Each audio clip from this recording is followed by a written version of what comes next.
దశాబ్దాల కాలంగా నిర్వహణకు నోచుకున్నటువంటి ఏజెన్సీ ప్రాంతాల రోడ్లకు కూడా మహర్దశ పెట్టిందని చెప్పొచ్చు. సీఎం వైద్యనాథ్ ప్రభుత్వం వచ్చిన తర్వాత ఎక్కడున్నటువంటి రోడ్లు ఏ విధంగా నిర్మాణం జరిగాయో ప్రస్తుతం మనం ఎక్కడున్నటువంటి పోలవరం నియోజకవర్గానికి సంబంధించి కూడా పుట్టగూడెం మండల పరిధిలో ఉన్నటువంటి తొర్మామిడి గ్రామంలో ఉన్నాం. ఎక్కడున్నటువంటి కొంతమంది కూడా ఉన్నారు, వీళ్ళతో మాట్లాడే ప్రయత్నం చేద్దాం. సార్ చెప్పండి, మీరు ఈ రోడ్డు మీద ప్రయాణం చేస్తున్నారు, గతంలో ఎలా ఉండేది, ఈ రోడ్డు ఇప్పుడు ఎలా ఉందండి? ఇప్పుడు చాలా బాగుందండి రోడ్డు. ఇదివరకటికి ఇప్పటికి చాలా మార్పు వచ్చిందండి. 30-40 ఏళ్ళ నుంచి తిరుగుతున్నాం కానీ ఇంత బాగా ఇప్పుడు లేదండి రోడ్డు. ఇప్పుడు చాలా బాగుందండి. దొరమావిడి పుట్టాడని కొంచెం సుఖపడ్డామండి. ఈ గోతుల్లో తిరగలేక గుండెలో నొప్పి వచ్చేసిందండి. చాలా బాగుందండి ఇప్పుడు రోడ్లు. ఎలా బాగుంటే ఎప్పుడు కూడా మళ్ళీ జగన్ గారే రావాలని కోరుకుంటామండి. గతంలో చూసుంటారు, అసలు ఈ రోడ్ల విషయంలో అసలు ఎంత గోతులు భయంగా నరకంగా ఉండేది, అసలు ప్రయాణం ఎలా ఉండేది, అసలు పరిస్థితి గత పాలకులు ఎవరైనా పట్టించుకున్నారు? అసలు పెద్ద పెద్ద గోతులు అండి, అసలు తిరగలేకపోయాం. యాక్సిడెంట్లు అయిపోయాయండి, బళ్ళు పాడైపోయాయండి. చాలా దారుణంగా ఉండేదండి. మీరు ఎన్నాళ్ళు బట్టి తిరుగుతున్నారు ఈ రోడ్డు మీద? మీ రోడ్లు 30-40 సంవత్సరాల నుంచి తిరుగుతున్నామండి. కానీ ఇప్పుడు బాగున్నట్టు ఎప్పుడు లేదండి రోడ్లు. గత ప్రభుత్వాలు ఎప్పుడు లేదండి. చంద్రబాబు నాయుడు ప్రభుత్వం కూడా పెద్ద ఏం లేదండి. అప్పుడు కూడా రోడ్లు ఏం పట్టించుకోలేదండి వాళ్ళనండి. ఇప్పుడు సీఎం జగన్మోహన్ రెడ్డి వచ్చాక నిధులతో ప్రత్యేకంగా రోడ్లు కానీ కొంతమంది అంటారు రోడ్లు ఇట్లేదు, ప్రభుత్వం పట్టించుకోవట్లేదు అంటారు. మీ వరకు ఎలా ఉందండి ఇక్కడ? మా వరకు ఇక్కడ మాత్రం బాగుందండి. మరి బయట ఎలా ఉందో మనకు తెలియదు కానీ ఇక్కడ మాత్రం బాగుందండి. ఇలాగుంటే పర్లేదండి, మళ్ళీ ఆయనే వచ్చేలాగా చూసుకుంటామండి. బాగుందండి. బాగుందండి. బాగుంది. అన్ని రకాలు కూడా బాగానే ఉందండి. సంక్షేమ పథకాలు గట్ట అన్నీ బాగున్నాయి కదండి. అన్నీ బాగానే చేస్తున్నారండి. ఇంకా కొంతమంది ఉన్నారు, వీరితో మాట్లాడించే ప్రయత్నం కూడా చేద్దాం. ఇక్కడ గ్రామస్తులు కూడా ఉన్నారు. సార్ చెప్పండి, మీకు ఎలా అనిపిస్తుంది? సార్ చెప్పండి, మీకు ఎలా అనిపిస్తుంది ఇక్కడ ఈ గ్రామానికి సంబంధించి? చాలా బాగుంది. ఈ గ్రామంలో చాలా బాగుంది. సిమెంట్ రోడ్లు పోసారు, తార్ రోడ్డు పోసారు, చాలా బాగా పోసారండి. ఎదవరకు మోటార్ సైకిల్ పార్ట్లు ఊడిపోయాయండి. కార్ల వాళ్ళు గోల, మోటార్ సైకిల్ వాళ్ళు గోల, అందరూ చాలా బాధపడిపోయేవాళ్ళు అండి. వర్షాకాలం వస్తే మరీ ఇబ్బంది పడిపోయేవాళ్ళు అండి. అసలు ఆయమన్నా బట్టలు వేసుకుని వెళ్తే అంతా బురదే, గోతులు. ఆ నీళ్లు పడి మళ్ళీ మన మీద పడతామే. చెరువు రోడ్డా, ఇది చెరువా లేకపోతే డ్రైనేజీయా అనుకునేవాళ్ళు అండి. ఇప్పుడు రోడ్ లాగా ఉందండి, బైపాస్ రోడ్ లాగా ఉంది, చక్కగా చాలా బాగుందండి.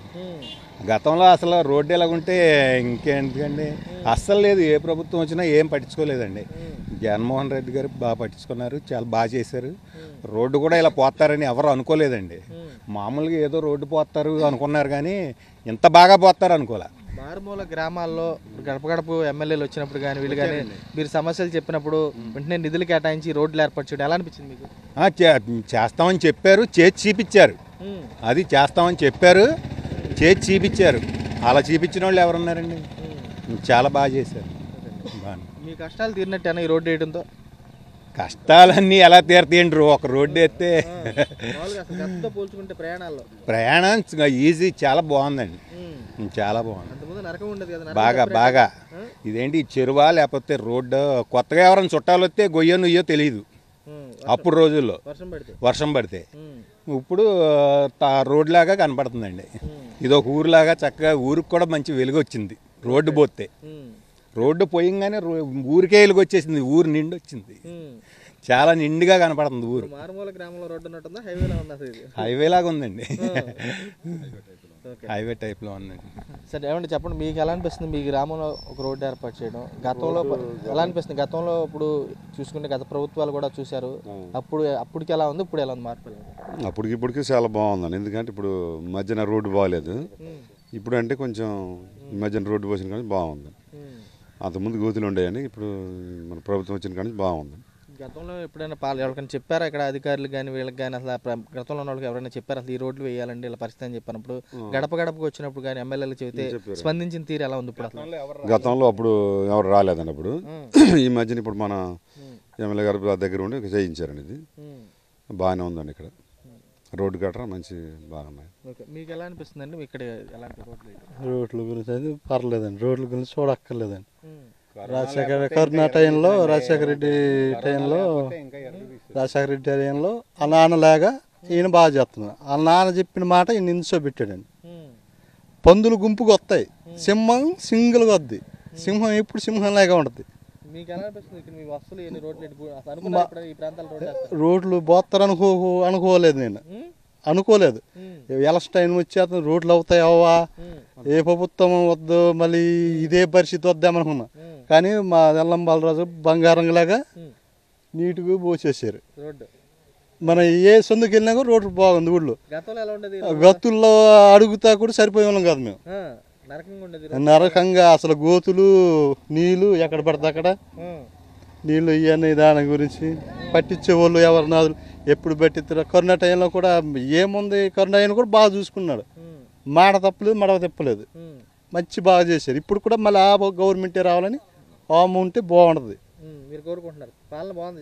అసలు పేదోడంటే అప్పుడు ప్రభుత్వంలో ఎవరు తెలిసేది కాదు. ఇప్పుడు బటన్ నొక్కిన పేదోడి ఇంటికి వస్తుంది ప్రతిది. ఏది వచ్చినా, రూపాయి వచ్చినా, అర్ధ రూపాయి వచ్చినా, బియ్యం వచ్చినా, ఏదో ఇంటికి గడప గడప వస్తుంది. మీ గిరిజన గ్రామాల్లో మార్పు వచ్చిందంటారా? చాలా బాగా మార్పు వచ్చిందండి, చాలా బాగా. ప్రతి మాట చెప్పాలని మన గిరిజనంలో, మన గిరిజనుల చుట్టుపక్కల కొండల్లో అవన్నీ ఏజెన్సీల్లో మొత్తం మంచి పేరు. గవర్నమెంట్ అంటే ఇది ఇంటికి వచ్చి గడప గడప వచ్చి తలుపు కొట్టి ఏ గవర్నమెంట్ ఇస్తుందండి. గతంలో ఇచ్చేవాళ్ళు అసలు లేదు. మొక్కోళ్ళు లేకలోళ్ళు ఆటోలు ఛార్జీలు పెట్టి అన్నీ తీసుకెళ్ళి మళ్ళీ ఇవాళ లేదండి రేపు రండి ఎల్లుండి రండి అనేవాళ్ళు. ఇప్పుడు అలా లేదు, మన ఇంటికి వచ్చి మనకి ఇస్తున్నారు. ఈ గవర్నమెంట్ చేసినట్టు ఏ గవర్నమెంట్ చేయదండి. బాగుంది గిరిజన ప్రాంతాలు, అసలు తిరుగులేదండి. గిరిజన తిరుగులేదు. ఇంత మార్పు వస్తుందని ఎప్పుడు ఎక్స్పెక్ట్ చేశారు మీరు? ఈ గ్రామం నేను రాజశేఖర రెడ్డి కాడి నుంచి అదేదండి. నేను రాజశేఖర్ వాళ్ళ నాన్న చెప్పిన మాట ఏది రచ్చబండ అయినా ఏదైనా చెప్పినా కానీ కార్యక్రమం బాగా చేశారు. అలా జగన్మోహన్ రెడ్డి చేస్తున్నారు. బాగుంది ఇక్కడ పాలన బాగుంది. ఓకే, చూడొచ్చు వీరంతా కూడా ఒకటే స్పష్టం చేస్తే కనపడుతుంది. ఈ రోడ్డు మనం ఏదైతే చూస్తున్నటువంటి ఈ రోడ్డు ఉందో సుమారు 30 సంవత్సరాల నుంచి కూడా ఈ రోడ్డు పట్టించుకున్న నాదులు లేడని చెప్పి వీరు కూడా స్పష్టం చేస్తున్నారు. సీఎం వైఎస్ జగన్మోహన్ రెడ్డి అధికారం చేపట్టిన తర్వాత తమకు సంబంధించి కూడా పూర్తి స్థాయిలో కూడా విముక్తి కలిగింది సమస్యలకు అని చెప్పని వారు కూడా స్పష్టం చేసి కూడా కనబడుతుంది. చూస్తే కనుక ఇక్కడ ఉన్నటువంటి గిరిజన ప్రాంతాల్లో ఇంత మార్పు వస్తుందని తాము ఎప్పుడు ఊహించలేదని చెప్పని వీరు కూడా స్పష్టం చేసి కనబడుతుంది. ఇప్పుడు కొంతమంది ఉన్నారు, వీరితో మాట్లాడదాం. ఏమన్నా చెప్పండి, ఈ రోడ్డు వేస్తారని ఇప్పుడు అనుకున్నారా? ఎలా ఉంది ఇక్కడ రోడ్డు వేయడం? అనుకోలేదు సార్, అనుకోలేదు సార్, వేసారు సార్. బాగుంది సార్. బాగోలేదు సార్, బాగోలేదు సార్. ఇప్పుడు బాగుంది, బాగుంది సార్. గతంలో తాము ప్రయాణాలు చేయాలంటే కూడా ఇబ్బందులు పడేవాళ్ళు, ఇప్పుడు బాగుందని చెప్పి కూడా వీరు కూడా స్పష్టం చేస్తారు. ఏమంటే ఎలా ఉంది మీ గ్రామంలో రోడ్ల నిర్మాణం ఎలా ఉంది ఏంటి అసలు? నా పేరు కణితి వెంకటస్వామి, తెల్లమారిగూడెం. మా గ్రామంలో అభివృద్ధి చాలా బాగా జరిగింది.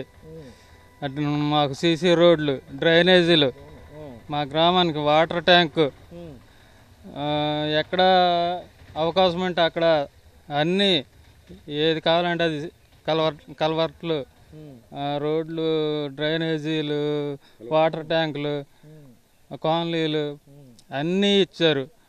మా ఎమ్మెల్యే గారు మా గ్రామానికి అన్నీ చేశారు. మీకు ఎలా అనిపిస్తుంది? మీకంటూ కనీసం వస్తువుల విషయంలో ఇప్పుడు గడప గడపకి వచ్చినప్పుడు ఈ గ్రామంలో సమస్యలు చెప్పి ఉంటారు, ఆ సమస్యలు పరిష్కరించడం మీకు ఎలా ఉంది?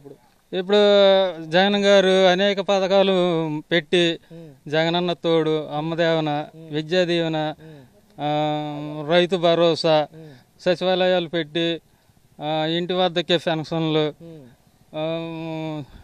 ఆర్బీకేలు, ఆయన క్లినిక్లు, విలేజ్ క్లినిక్లు పెట్టి అన్ని సమస్యలు ప్రజల వద్దకే ఇబ్బంది లేకుండా చేస్తున్నారు జగన్ గారు పరిపాలన. గుమ్మానికి వచ్చి అసలు కష్టపడకుండా, మేము ఇబ్బంది పడకుండా, మా ఇంతకుముందు బుట్టేయడమో జంగారెడ్డిగూడెమో సిటీలకు వెళ్ళి అక్కడ డాక్టర్ గారు ఉండేవాళ్ళు, లేకపోతే ఇబ్బంది పడేవాళ్ళం. అన్ని విషయాల్లో ఏదైనా చేయించాలన్నా మండలం ఎంఆర్ఓ ఆఫీస్కి వెళ్ళినా అక్కడ ఆఫీసర్లు ఉండేవాళ్ళు కాదండి. ఇబ్బంది పడి అది అక్కడ ఎదురు చూసి పని కాక మళ్ళీ ఇంటికి వచ్చి మళ్ళీ తర్వాత రోజు వెళ్ళిన పనులు అయ్యేవి కావండి.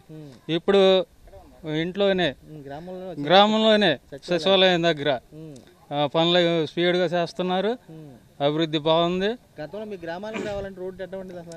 ఇంతకుముందు రోడ్లు గోతులుగా ఉండి అసలు వెళ్ళడానికి ఇబ్బంది పడుతూ కష్టాలు పడేవాళ్ళు అండి. ఇప్పుడు రోడ్డు బాగుంది, ప్రజలందరూ సంతోషంగా వెళ్తున్నారు. పరిపాలన బాగుందండి.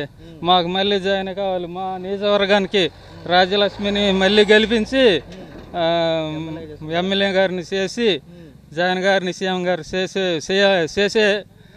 చేయాలని మా పట్టుదల. చేసే వరకు మేము కృషి చేస్తాం. మీకు మార్పు వచ్చిందా? జగన్ మార్పు వచ్చిందండి, మార్పు వచ్చిందండి, జరిగిందండి, చాలా జరిగింది, బాగా అభివృద్ధి జరిగింది. జై జగన్. ఇదంతా కూడా ఒకటే స్పష్టం చేసిన సమస్య కనపడుతుంది.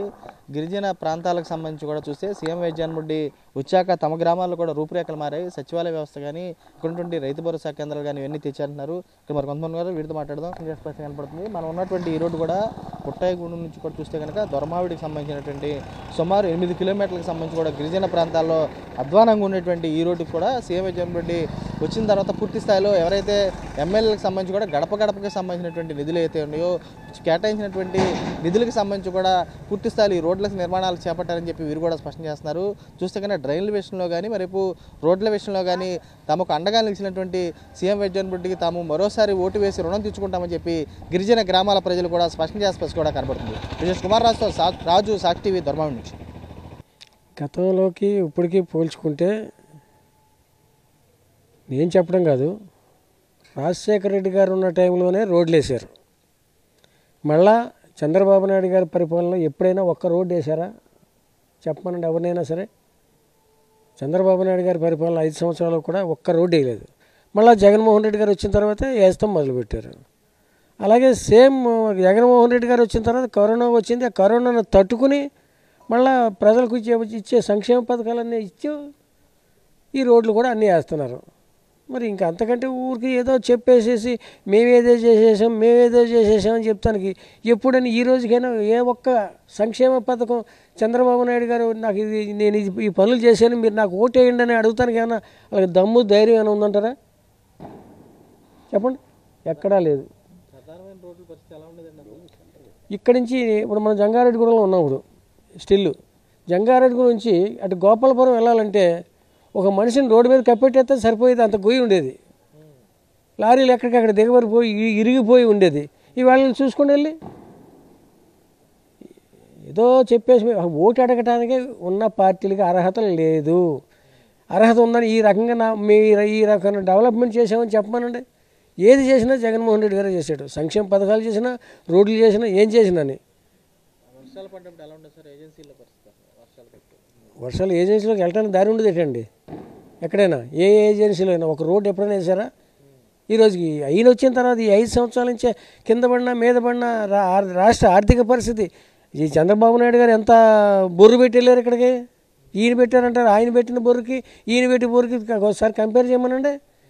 జగన్మోహన్ రెడ్డి గారు ప్రజలకు ఇచ్చాడు. మీరు ఇచ్చింది అప్పు తెచ్చిన దాన్ని ప్రజలకు ఇచ్చాడు.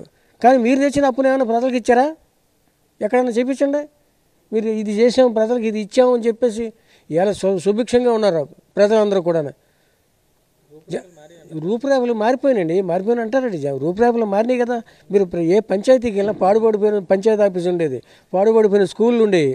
ఈ స్కూల్కి వెళ్తే ఇవాళ నాడు నేడు పెట్టి స్కూల్ అన్నీ కూడా విపరీతమైన డెవలప్మెంట్ అయ్యింది. ఇవాళ ఏ స్కూల్కి వెళ్ళినా చక్కగా పిల్లలు హాయిగా చదువుకుంటున్నారు. చక్కగా యూనిఫామ్, బూట్లు, బట్టలు, ఫుడ్డు, రోజుకో రకమైన మెనూ అవి ఎప్పుడైనా పెట్టారండి ఎవరన్నా?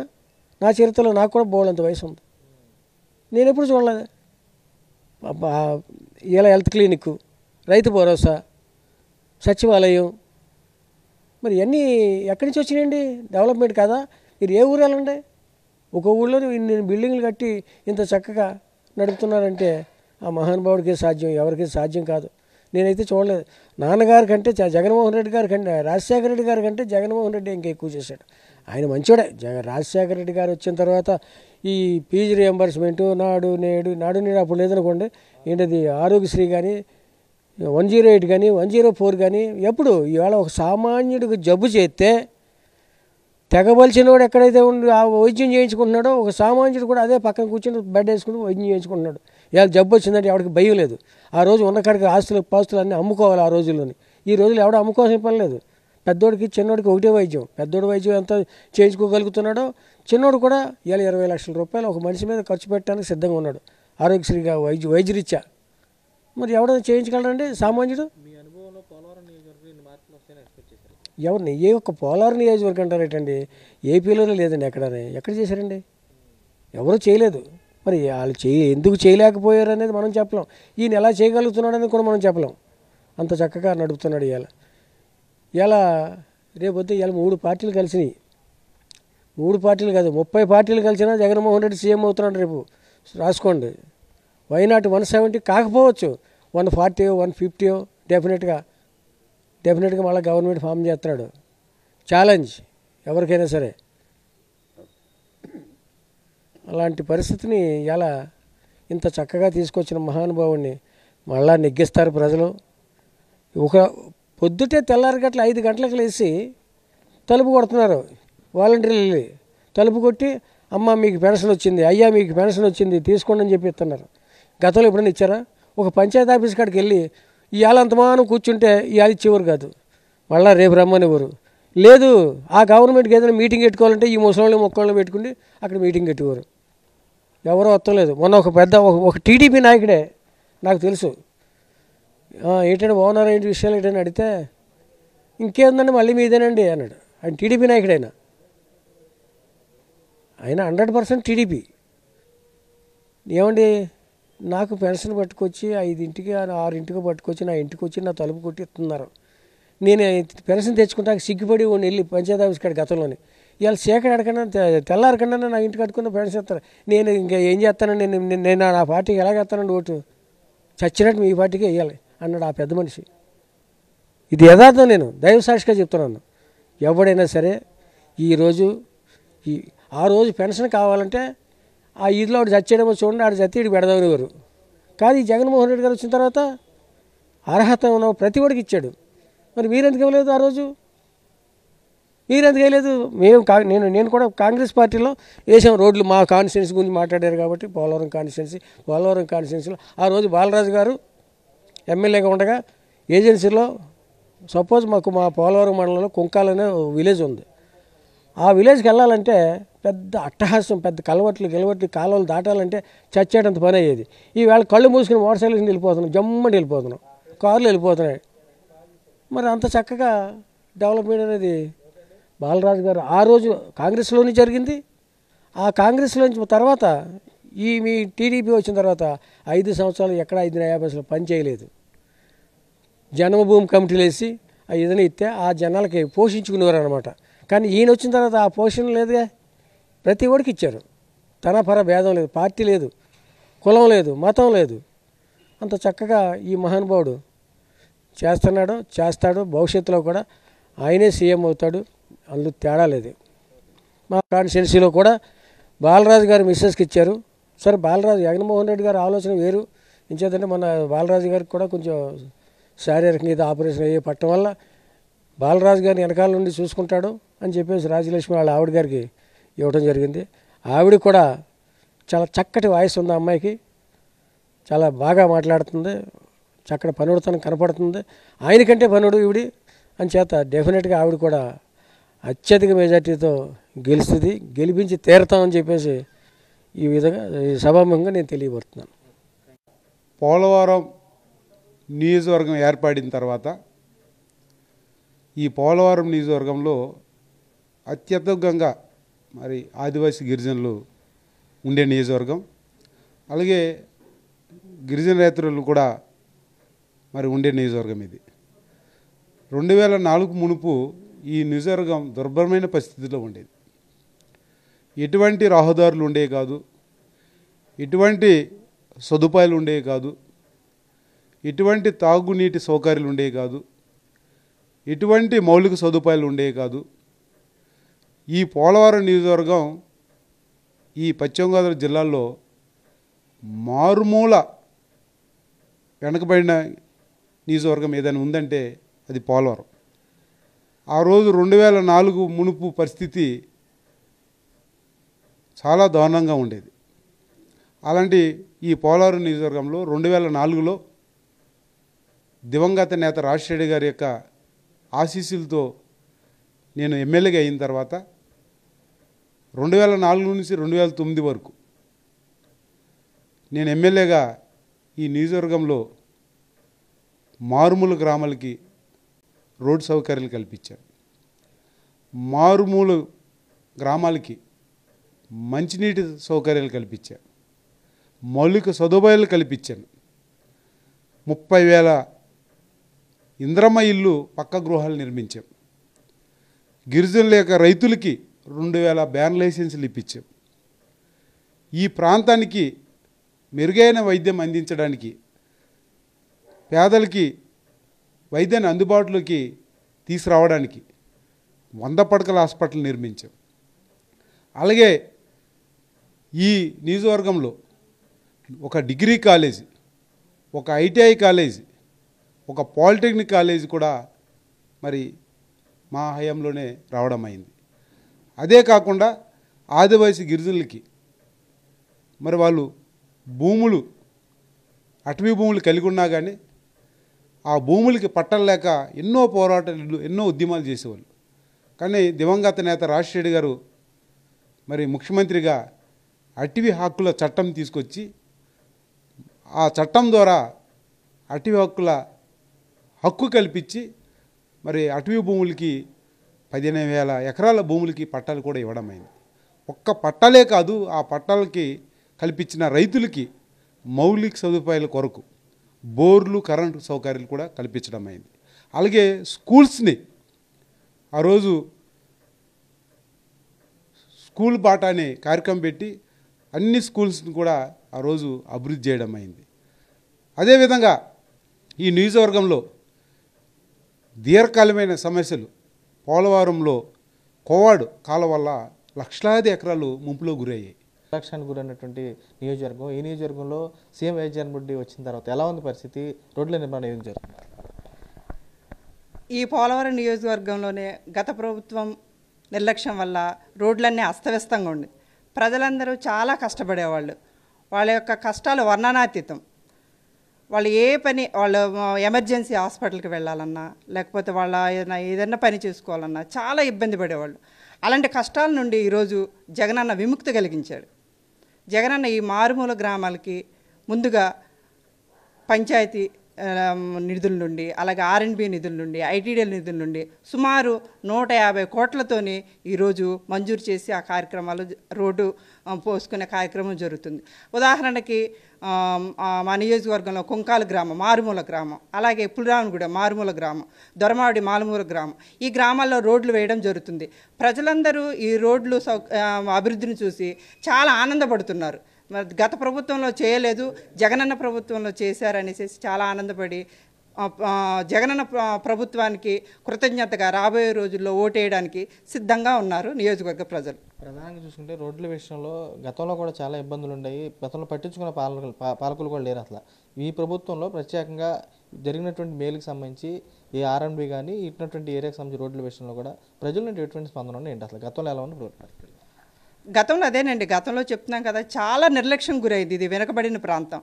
వాళ్ళు వదిలేశారు మొత్తానికి. వాళ్ళు పరిపాలించిన 14 సంవత్సరాలు కూడాను ఈ నియోజకవర్గాన్ని అభివృద్ధి పదంలో కానీ సంక్షేమ పదంలో కానీ వదిలేశారు. కానీ ఇప్పుడు జగనన్న ప్రభుత్వంలో మారుమూల గిరిజన ప్రాంతానికి అభివృద్ధి చేసుకోవాలి, వాళ్ళకి మంచి చేయాలని జగనన్న అనుకున్నాడు. కాబట్టి ఈరోజు రోడ్లకి మంచి నిధులు ఇచ్చి ఆ రోడ్లను అభివృద్ధి చేసుకోవడానికి ఈరోజు నిధులు ఇచ్చారు. కాబట్టి సుమారు 150 కోట్లు నిధులు ఇచ్చారు. కాబట్టి ఆ పనులు శరవేగంగా జరుగుతున్నాయి. ప్రజలందరూ చాలా ఆనందంగా ఉన్నారు.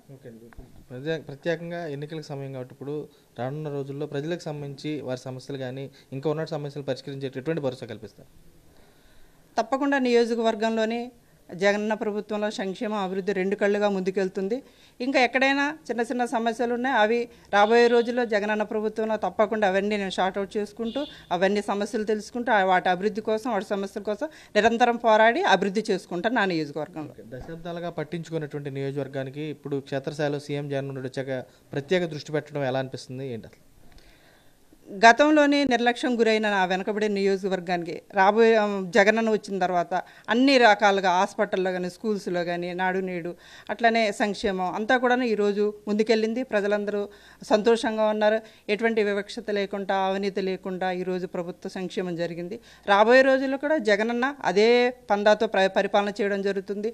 కాబట్టి తప్పకుండా రాబోయే రోజుల్లో జగనన్న సారథ్యంలో నా నియోజకవర్గాన్ని రూపురేఖలు మార్చడానికి అభివృద్ధి చేసుకోవడానికి నేను సిద్ధంగా ఉంటాను. ఆహార్నిశలు నియోజకవర్గం కోసం కష్టపడి జగనన్నకు మంచి పేరు తీసుకొస్తాను. Thank you. చూడొచ్చు పురుషాలు కూడా ఇక్కడ చూస్తే కనుక గత పాలకుల నిర్లక్ష్యంతో అస్తవ్యస్తంగా మారినటువంటి రహదారులు కూడా పూర్తిగా సీఎం జగన్ రెడ్డి ప్రత్యేక దృష్టి పెట్టడంతో కూడా తమ నియోజకవర్గానికి సంబంధించి చూస్తే కనుక 150 కోట్లతో కూడా రహదారులను కూడా అభివృద్ధి చేశామని చెప్పి ఆమె కూడా స్పష్టం చేస్తున్నారు. రానున్న రోజుల్లో కూడా ప్రజలు సీఎం జగన్ రెడ్డి పట్టం కట్టేందుకు సిద్ధంగా ఉన్నారు.